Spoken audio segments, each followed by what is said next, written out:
16ই ডিসেম্বরের সকাল। ছোট্ট রাফি ঘুম থেকে উঠে দেখে তার বাড়ির ছাদে উড়ছে একটি লাল সবুজ পতাকা।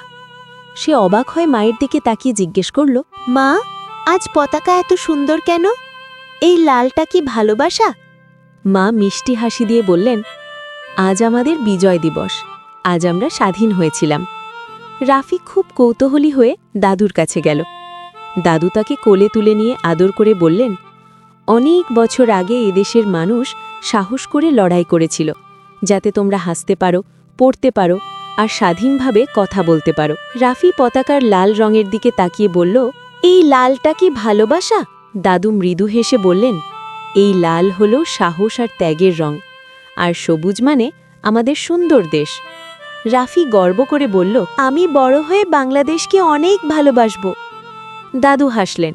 আকাশে তখন লাল সবুজ পতাকা বাতাসে উড়ছে। বাংলাদেশ জয়ী হয়েছে, আর সেই বিজয় আজও আমাদের হৃদয়ে।